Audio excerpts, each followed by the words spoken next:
newspapermen meet such interesting people. They know the lowdown, now it can be told. I'll tell you quite reliably off the record about some charming people I have known. For I meet politicians and grafters by the score, killers plain and fancy, it's really quite a bore. Oh, newspapermen meet such interesting people. They wallow in corruption, crime and gore. Ting-a-ling-ling, city desk, full the press, extra, extra, read all about it, it's a mess, meets the test. Oh, newspapermen meet such interesting people. It's wonderful to represent the press.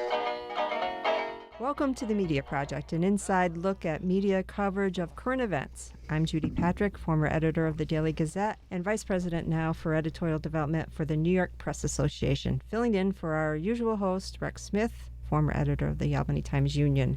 Joining us this week is WAMC's CEO, commentator, columnist, publisher, etc., Alan Chartock. How you doing, Alan? Well, oh, come on. I'm just fine. Very good. I'm feeling really, really good. Oh, wonderful. That is a change indeed. Former editor, investigative journalist, and RPI professor Rosemary Armao is also with us. Thanks for having me. And Mike Spain, former associate editor of the Albany Times-Union. Thanks for being with us. Happy to be here, Judy. Thanks. Oh, wonderful. Let's start with this survey that the Associated Press and the American Press Institute has put out about young people following the news, and what they found that people are indeed following the news, but they're not doing so with much joy. And apparently that is a change over the years. A survey of people aged 16 to 40 find that millennials and Generation Z follow the news, but they aren't happy with what they're seeing. But the study found that 32% say they enjoy following the news, down sharply from 53% in a similar study 7 years ago. So what's happening, and why is this important, or is this not important? Alan? Well, what our young people, who will eventually be our older people, are thinking is very important. And if they are not following the news carefully, that means we're going to have a rather ignorant population. Now, I'll be honest with you, I think that has existed for quite a while now. In other words, I think young people have not cared that much about the news, but if questioned, they'll say, yes, I do. But in fact, it doesn't always turn out that way. With all due respect to the researchers, I think this is a really stupid study. This is not cleaning up clutter in your house. It's reading news. Why should you feel joy? What are you going to feel joy over? The decline of democracy, flooding, and climate disasters worldwide? There should be no joy in reading the news if you're really reading it, which I, like Alan, also doubt. The young people I come into contact with, my students, consistently do not read or in any other way consume news, and that to me is distressing. So I'd like to believe that at least that part of the study is good news and brings me joy, but again, I just have doubt about the whole thing. I think it has a lot to do with how you define the news. If you're talking about, the people page that a lot of newspapers run, or celebrity news, or entertainment news, or news about parts of the culture that you are particularly interested in, rock music, fashion, sports, it probably hasn't changed. But I agree, Rosemary, the news lately seems to be more grim than it has been in the past. And that just may be a perception we have. But if it is painful to read and it causes you stress to read it, a natural response to that would be to do less of it. And Alan, you're right. I mean, it's going to have some kind of effect going forward if people don't take ownership and participate in their society, and they avoid anything that's distasteful to them. It's going to cut down on people's engagement, and that's not good. I wonder what 10 or 15 years ago, whatever the reference point in the past was in the news that brought people joy. News has never been joyful. That's not the nature of news. You wouldn't exactly say that World War II or World War I were joyful. Exactly. If they went back that far, they say 10 years ago. What was happening 10 years ago that would bring you joy of reading?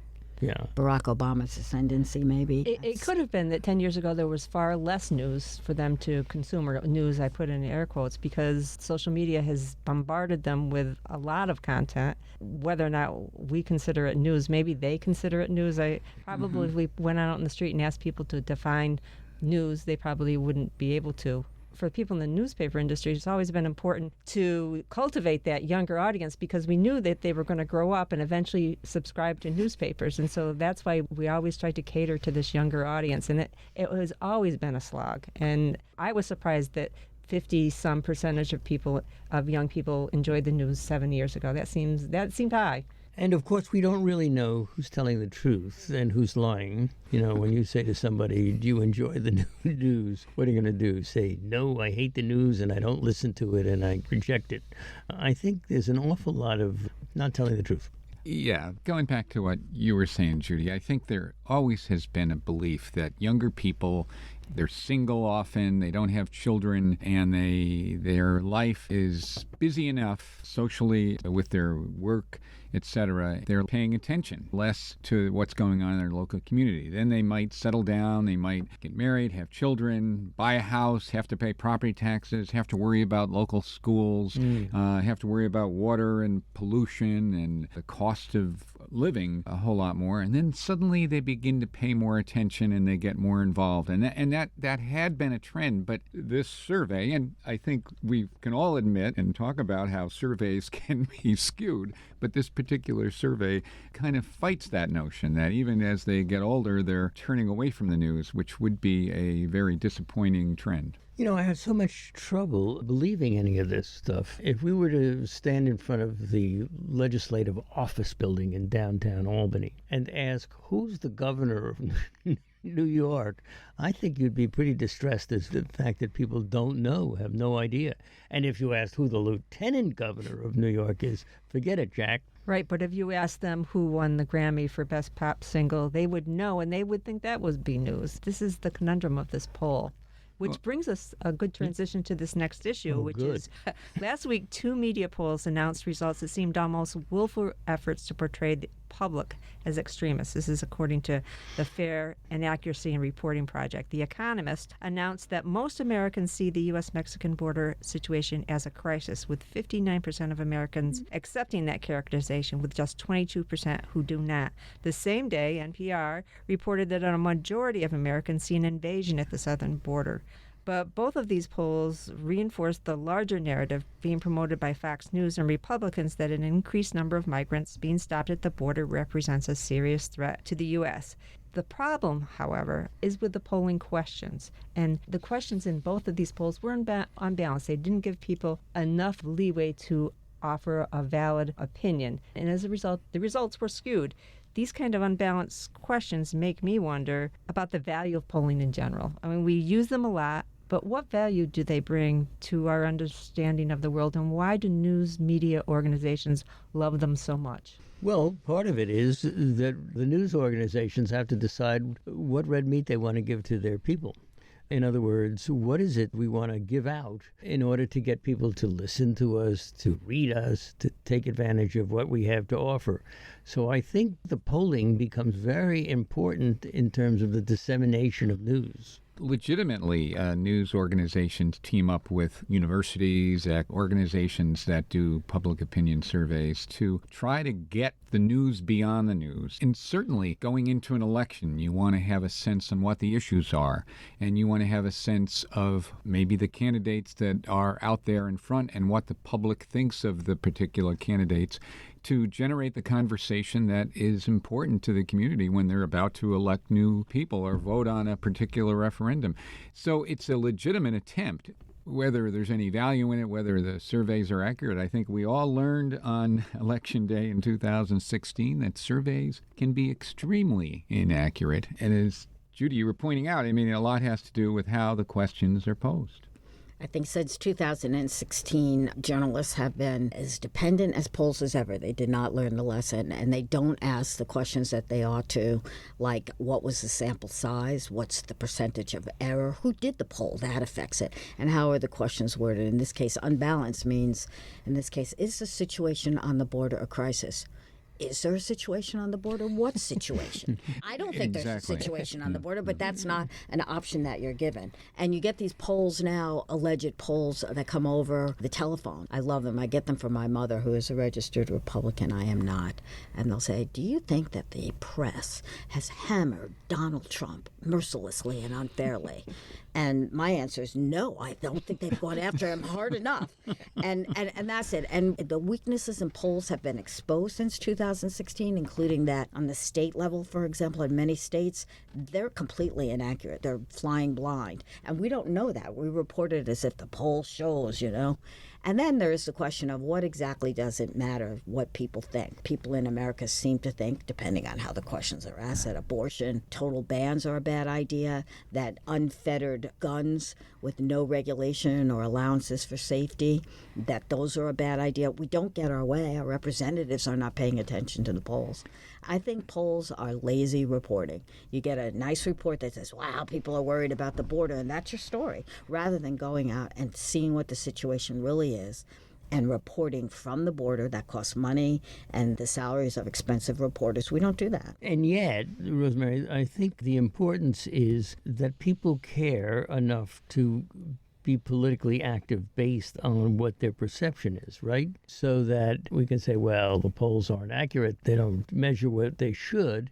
And yet, people lose or win offices based on what people are thinking. Right. That raises the question, what's the purpose of the poll? Is the end to give the politicians some idea of where their vote should go? I agree with Rosemary. There are some basics of journalism where we're supposed to tell people what the question was, what the survey size, what the margin of error is, and explain what a margin of error is, because nobody really knows this. Fundamentally, much of this is lazy journalism. It's an easy story. It's a way of bringing up an issue without really offering the real context. Well, an awful lot of polling is done that we don't hear about. A lot of private polling is done. Companies do polling about products, about, where they're going to aim their advertising and which demographic is the most likely to be receptive to this kind of advertising. Politicians do polls on their own that are probably a lot more revealing, and they're probably not tilted the way Rosemary described the one that comes to her mother, asking a loaded question for which the answer is expected, and it would produce the obvious results for somebody wanting to manipulate and game polling. But I think there's a lot of polling, and it is a science, and it is an art, and it is inaccurate, and it can change overnight, but it can be very useful in finding out what's really going on if it's done, and then reporting comes off of it. And you go out and interview people about why this is an issue, or why this is important, and why this isn't important, and what's the trend that it is suggesting, and report about that. It can be done. It can be very useful. Just to report the results of a poll, I agree, it's very thin and it doesn't mean a whole lot. What you're describing, Mike, is the journalism of the 80s and 90s when there were well-financed newsrooms with experienced reporters who would actually use polls as a reporting tool. Exactly. What we have now, though, is this kind of crap where you report the result. And it's lazy and it's easy. We also see it in anything Donald Trump tweets. No, he truths. He truths. Whatever he puts out on social media becomes a story. It's not. And in fact, most people in the United States, citizens, are not on Twitter or Truth Social.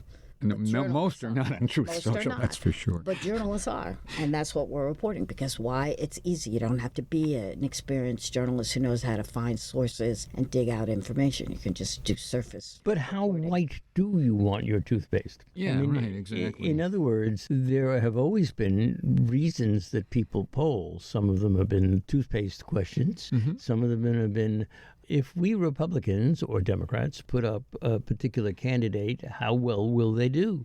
And that's why these polls become very important in the way we do business. But it's easy reporting when somebody else puts out a poll, and you in the news media who don't have the resources that you had in the 1980s and the 1990s, when it was an entirely different business model for local media, and you had the whereabouts to finance your own poll and work with legitimate pollsters and work on legitimate ways to ask questions that don't skew it a particular way, that are not intended to produce a particular result. And I'm afraid that does happen these days. And you went out and then you did the reporting. So it is very much, as you say, Rosemary, an issue of having the proper resources to fully report out what the polls might indicate. Well, all three of you have been editors of papers. My question to you is, have you ever relied on polls personally? Do you find that they're helpful to you in making assignments to reporters? We commissioned a poll at one point when I worked at the Daily Gazette for a mayoral race. And it, basically confirmed what we expected. What you knew. What we knew was going to happen. And I think what we were hoping is it would reveal something we didn't know, some story that we weren't covering or some part of the populace that was interested in this campaign that we had missed. So in that respect, I didn't find it very illuminating at all. The other problem I found with them is they validate preconceived notions. We've seen this with inflation. People are getting polled about inflation all the time. And early on, I think the questions about inflation or the stories about inflation just accelerated people's poll response that, yes, inflation is a huge problem. Well, there's another trend, though, that especially broadcast media uses, but I think all print and broadcast rely on it much too much, is they'll send a reporter out and a camera, and they'll just stop somebody and Call it MOS. And what do you think? They'll be at a gas pump. What do you think of $4.95 gasoline a couple of months ago? And they'll say, oh, this is terrible. Right. And then and that will have an anecdotal coloring of how people perceive things, and it raises anxiety, and suddenly everybody is worried. That's a really good point. I'm thinking from the question, Alan, that the most useful polling I ever saw was in Bosnia, where the government did not want and did not collect information.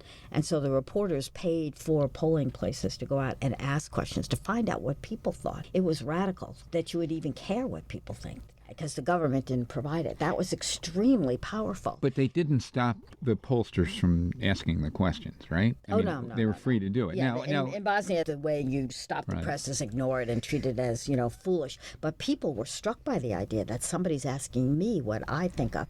And so perhaps there's something that we could take from that here in America, which is to go out and talk to people about things that the government is ignoring. Climate change comes immediately to mind. The Trump administration downplayed it. There was the Scott administration in Florida banned even the expression climate change in Florida. And yet pollsters were going out and talking to people and finding widespread concern about it. Well, if it's done properly, talking to a lot of people and putting it in context, and sometimes you'll see a paragraph in one of these, maybe a New York Times story that says, in dozens of interviews with educators at 50, 60 colleges, we found that it's reporting. Right. It's really reporting. It's not definitive in saying, 40% thought this and 60% thought this. But we did find that there is a great concern about the trend of adjunct professors versus faculty, full-time faculty, or whatever the issue might be, and then get into some of the pros and cons of that and talk to educators about it. And maybe there's a survey that was done and include that survey, but put it in context. But that was only 20 colleges, and it was 10 years ago. So that's legitimate reporting that uses polling as one of the anecdotes as it tries to illuminate whatever the issue is. I don't want to see polling go away. I just wish that there were fewer manipulations of it, and I don't really know how you do it, except that if a poll is manipulated, that a reporter would be astute enough, or a media organization would be astute enough to either identify that it's a flawed poll if it's getting a lot of attention, or ignore it. Right. Well, it wouldn't be a media project if we didn't talk about Fox News at some point. So here we go. 2 months ago, Australian media site Crikey called Murdoch an unindicted co-conspirator in the January 6th attack on the U.S. Capitol. Fox Corp CEO Lachlan Murdoch's lawyers have been battling Crikey ever since. So Crikey published an open letter, took out a full-page ad in the New York Times challenging Murdoch to sue the company. So he did. So the legal battle highlights the obstacles Murdoch faces in his attempt to distance himself from the former president, Donald Trump. But at the same time, it raises really interesting issues about what the press can do in Australia and what they can't and what they can do in America, because Australian laws do not offer Crikey the same protections in terms of what they can say without being sued for libel. At the same time, here in America, we have 2 voting machine companies suing Fox News for the misrepresentations they made concerning the 2020 election. Fox News hosts recently were deposed in this $1.6 billion lawsuit by Dominion Voting. Tucker Carlson, Sean Hannity, Jeanine Pirro, Lou Dobbs were among the people who had to sit before lawyers and give their depositions. So it's one media company in Australia, a big, powerful worldwide media company, coming down hard on a small little news site. and probably having some success because the defamation laws in Australia are not as strong as they are in the U.S. In America, Fox is making the case that this is a First Amendment right. We can report on the stolen election because this is what the president says. So we've got these two battling stories. What do you think? I have been following this for a long time because I teach about media law, and I think that what we're seeing is Murdoch, the corporation, launching an attack on media worldwide.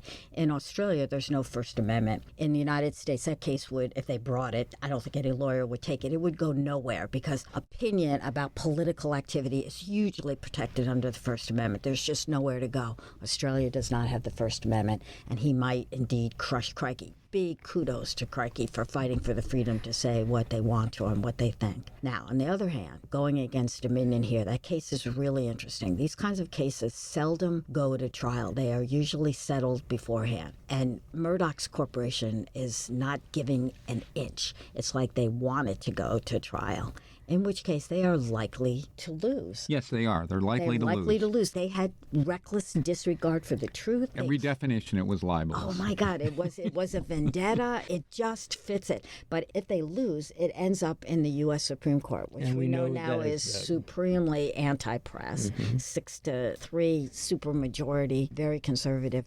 And several of those 6 justices have come out against the U.S. defamation law, which, again, like the First Amendment, offers huge protection since 1964 to the press.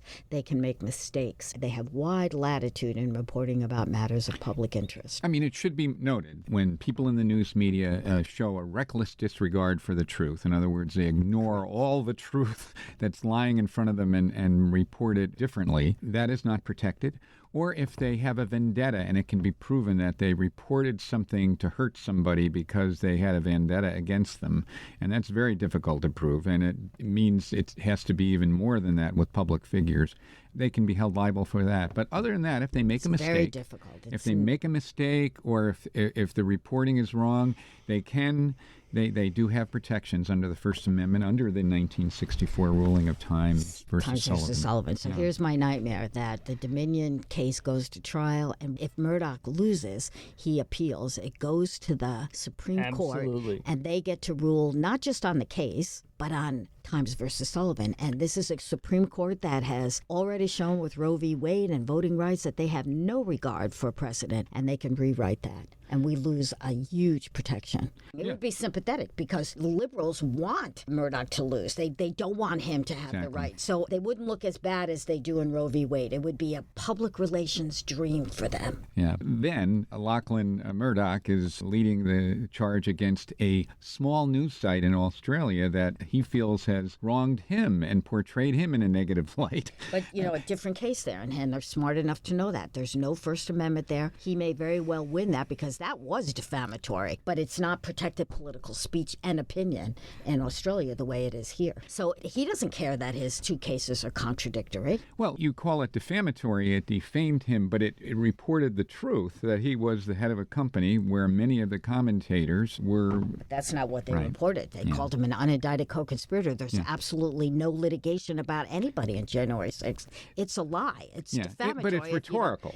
It is rhetorical, Well, yes, and we have the right for that here. Australia is different, though. There's no First Amendment. Right. So for the Murdochs to be suing a news site in Australia for the very thing it's trying to use the law in the U.S. to escape accountability is hypocrisy. Yes. And one of the side notes on this issue is that one of the defenses for Fox against the Dominion voting lawsuit is the fact that it wasn't their people who were saying the defamatory things, it was their guests.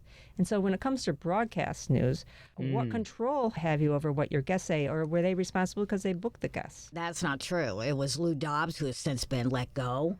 It's Hannity, it's Carlson. They all said it themselves. It was not out of the mouths of guests. Well, it was also out of the mouth of guests. Well, they invited guests that would say what they themselves Right, and they say it was in the course of conversation with the guests that they repeated them. Oh, so Dominion's machines were run by a dictator in Venezuela who's now dead, huh? Is that right? Well, I admit, good point, Rosemary. From time to time, when somebody appears before our microphones and says something outrageous, I get worried. Now, most of the time, it doesn't matter. Nobody ever brings it up again. But I hear it, and I do believe your point is well taken. Well, you have to take some care about who you allow to sit in front of the microphone. You never know. You never know who's going to say what, right? Yeah, that's the danger zone. But you always have the obligation to say, I'm sorry, but that's completely unsupported. Joy Reid is famous for that. I can't let that go. That's not right. And that is the duty of the broadcaster. You're right. You don't know what anybody will say when you interview in print or broadcast, but you don't have to let it just stand. You can edit it out or question it. But there are a lot of cowardly broadcasters, and there are a lot of dumb broadcasters who just don't know what's being said and don't have the self-confidence to say, no, that's not right. Yeah, I mean, if you don't know for sure that the person being interviewed is factually wrong or that he's telling a falsehood, it's hard to call him on it. And I'm sure politicians have made comments everywhere that have not been completely true, and it's gotten on the air and it's gotten in print. That's one thing. But to have such outrageous, disproven allegations against this voting company, Dominion, repeated is different, I think. Wasn't a slip of the tongue. It was a campaign that And it wasn't continues. put in context. One more story before we go. In Canada, an anchor's ousting has sparked a debate on discrimination in the media. Last week, there was a very popular anchor named Lisa LaFlamme from CDC News, and she was let go. People who have come to her support say she was let go because of her age, of her gender, and because the fact that she let her hair go gray. Among the people who have supported her has been the fast food chain Wendy's, which allowed their little pigtail girl to go gray as well. So broadcast media can be brutal. Is this just giving the audiences what they want, or should the broadcast companies and all of us try to appreciate the value of experience of a veteran woman journalist as much as they do a veteran male journalist? It's so interesting because sometimes I ask myself, now why has this particular person been chosen to give out the news? Is it because of looks? There's always an exception, but you don't usually find anybody who's older, besides on this program. Besides a male. You don't find anybody who's older being hired in order to grab a bigger audience. The real evilness of this, I mean, TV has always been appearance conscious, and you can't be fat on television, male or female. You can't have like huge growths on your face. So it's not as if this is a new thing. What's horrible is that it's so disparate between the genders. At the same time that this anchor, Lisa LaFlamme, was let go because she has gray hair, male counterparts in the news anchors are being told, let your hair go gray. Do a gray rinse because it gives you gravitas and experience. You look like Walter Cronkite. That is discrimination. Well, on that sad note, that's all the time we have for this week. Thanks to Alan, Rosemary, and Mike. I'm Judy Patrick. Thanks for joining us. See you next week on The Media Project.